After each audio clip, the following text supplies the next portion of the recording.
And ladies and gentlemen, the Media Part report has put the spotlight on Rafale negotiations under the Congress and kickbacks paid during the Congress regime. The details are explosive.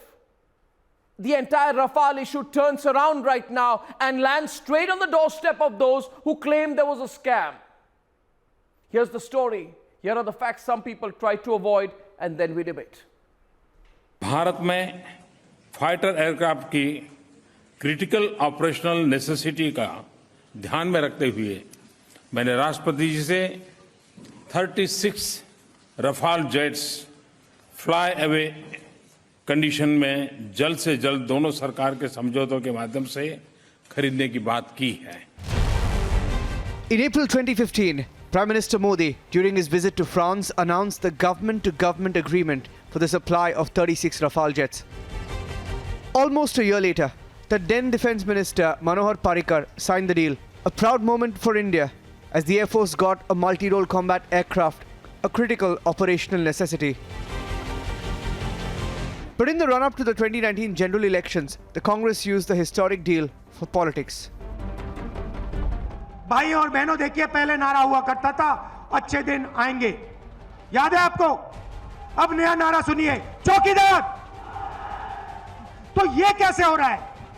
कहीं भी आप जाके कह दीजिए चौकीदार, चौकीदार, चौकीदार.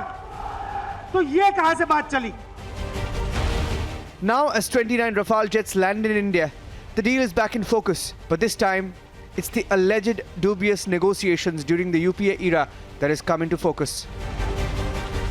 French media organization Media Part has released a set of documents and alleged that a middleman, Sushen Gupta, received as much as 7.5 million euros in kickbacks from 2007 to 2012.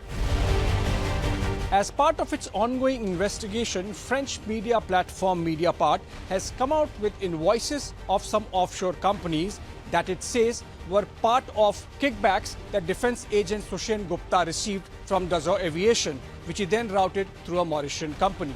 What is interesting is that these kickbacks were received during UPA era of 2004 to 2013, when Congress-led government was negotiating the Rafale deal. The first invoice accessed is from 2011 that shows a routing of 131,625 euro transaction. This second invoice from May 2009 showing a transaction of 154,000 euros through a Mauritius company. Both transactions during the UPA era. Dassault paid money between 2004 and 2013 to certain people, whose name has erupted now, Mr. Sushen Gupta, and he was a conduit for the Congress people during that period.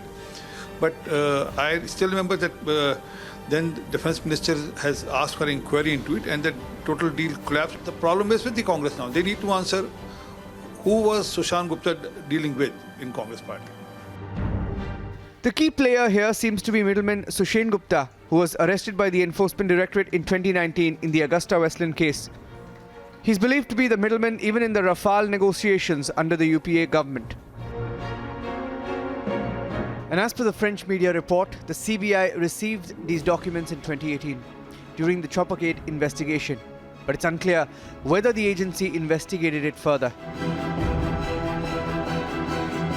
The report by Mediapart indicates that possible kickbacks received in the Congress era. And if so, is that why the Vadra Congress was upset with the Rafale deal?